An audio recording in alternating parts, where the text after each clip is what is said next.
প্রিয় দুষ্ট মিষ্টি বন্ধুরা, আমার কেমন আছো সবাই? বন্ধুরা, আমার বাবার সাথে ঘটে যাওয়া বাস্তব একটি ঘটনা আজ আপনাদের সাথে শেয়ার করব। আপনারা ঘটনাটি শোনার জন্য রেডি তো? বন্ধুরা, এটা কোনো বানানো গল্প নয়। এটা শুনলে তোমাদের মাথা ঘুরে যাবে যে এটা কি করে হতে পারে। যাই হোক বন্ধুরা, আমার বাবা ছিল অন্য রকমের একটা মানুষ, যা তোমাদেরকে বলে বোঝাতে পারবো না। তো যাই হোক, এখন মূল কথায় আসি। প্রথমেই আমার পরিচয়টা দিয়ে নেই। আমার নাম রাজিয়া। আমি কলেজে ইন্টার ফার্স্ট ইয়ারে পড়ি। আমাদের গ্রামের অন্যান্য মেয়েদের তুলনায় আমি একটু বেশি সুন্দর ও ফর্সা। দেখতে অনেক ভালো লাগে সবার। আমার বয়স 17 বছর।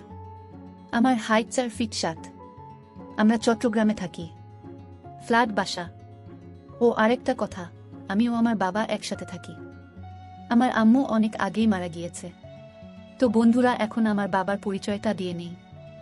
আমার বাবা দেখতে অনেক সুন্দর ও স্মার্ট। আমার অনেক পছন্দ হতো উনাকে, কিন্তু কখনোই বলতে পারতাম না। আমার মা মারা যাবার পর আমার বাবা আমাকে মায়ের অভাব বুঝতে দেয়নি। অনেক আদর যত্নে লালন করে বড় করে তুলেছে। তাই বাবাকে আমি অনেক ভালোবাসি। বাবাও আমাকে অনেক ভালোবাসে। আমার বাবা একটি প্রাইমারি স্কুলের টিচার। 15 বছর হয় ওখানে চাকরি করছে। তো বন্ধুরা, চলুন মূল ঘটনায় যাওয়া যাক। একদিন আমি পাশের বাড়ির বান্ধবীর সাথে খেলতে গিয়েছি। হঠাৎ বাবা বাড়িতে চলে আসে, কিন্তু আমি টেরই পাইনি। আমাদের ঘরের ভিতরেই অ্যাটাচ বাথরুম ছিল। বাবা ওটার ভেতরে গোসল করতে গিয়েছে। বাড়িতে আসার পর বাথরুমে পানির আওয়াজে বুঝতে পারি বাবা গোসল করছে।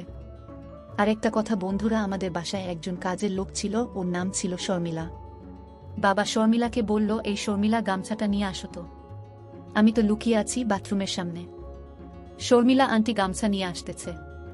আন্টি বাবাকে গামছাটা দিবে, অমনি মুহূর্তেই আমি আন্টিকে বললাম যে আমার কাছে গামছাটা দাও, আমি বাবাকে দিয়ে দিচ্ছি। শর্মিলা আন্টি সরল মনে আমার কাছে গামছাটি দিয়ে দিল। আমি যখন গামছাটি বাবাকে দিতে যাব, অমনি গামছাটি একটানে আমাকে সহ নিয়ে ভিতরে নিয়ে গেল। ভিতরে ঢুকে দেখি বাবা স্নান করতেছে। এরপর বাবা আমাকে পিছন থেকে দেখে বলল, জানিস মালা, তোকে না আজকে খুব সুন্দর লাগছে। তুই যে এত সুন্দর করে সাজতে জানিস, আমি তো আগে জানি না। এরপর বাবা বলল, আচ্ছা মালা, আজকে তুই কাপড় খুলবি, দেখব তোকে কেমন সুন্দর দেখা যায়। যাই হোক বন্ধুরা, এরপর বাবা স্নান শেষে রান্নাঘরে গেল এবং বলল, আমার মালা তো সব কিছুই রান্না করে রেডি করে রেখেছে। বাবা বলল, আজকে মালাকে কে খুব সুন্দর লাগতেছে। যাই হোক, ভাতও মাখতেছি, কিন্তু ভাতও খাইতে পারতেছি না। আমার মেয়েটা যে এত সুন্দর করে সাজছে, দেখতে একদম আকাশের পরীর মতো লাগছে। আমি খাচ্ছি আর মালাকেও বললাম, তুইও খা। মালা বলল, বাবা তুমি এখন খাও, আমি পরে খাবো। আমার আজ খাইতে ইচ্ছা করছে না।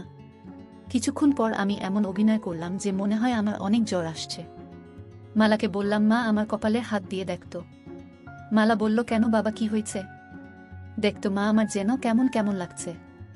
বাবার কপালে হাত দিয়ে দেখি অনেক জ্বর আসছে। আমি তাড়াতাড়ি করে জলপট্টি দিয়ে দিলাম। এরপর বাবা বলল, তোর মা ও আমাকে এভাবেই জলপট্টি দিয়ে দিত। মনে হচ্ছে তোর মায়ের হাত দিয়েই আমাকে কেউ জলপট্টি দিয়ে দিচ্ছে। আমি বললাম, আচ্ছা বাবা, তুমি এখন ঘুমাও। পরে হয়তো আমার বাবা আমাকে অনেক ভালোবেসে ফেলেছে। আমিও বাবাকে অনেক ভালোবেসে ফেলেছি, কিন্তু বলতে পারিনি। বাবা পরের দিন স্কুলে যাবে। আমি বললাম, বাবা তোমার তো শরীর ভালো না, তুমি বরং আজকে স্কুলে যেও না। পরে যদি আরো জ্বর আসে তাহলে সমস্যা হয়ে যাবে। এরপর বাবা বলল, আচ্ছা তুই বলছিস তাই, যাচ্ছি না। এরপর হঠাৎ একদিন বাবা বলল, মালা শোনো মা, তোর সাথে আমার কিছু কথা আছে। আমি বললাম, বলো বাবা। বাবা আমাকে জিজ্ঞেস করলো, তোর কি কোনো ছেলে পছন্দ হয়? আমি বললাম, হ্যাঁ বাবা, আমার তো তোমাকে অনেক পছন্দ হয়। এছাড়া অন্য কোনো ছেলেকেই আমার আর ভালো লাগে না। মা মারা যাবার পর থেকে তোমার প্রতি আমার অন্যরকম ভালো লাগা কাজ করে। যাই হোক বন্ধুরা, আজকের মতো এই পর্যন্তই। এই ভিডিওর পরবর্তী পার্ট পেতে আমার চ্যানেলটি সাবস্ক্রাইব করে রাখো। ধন্যবাদ।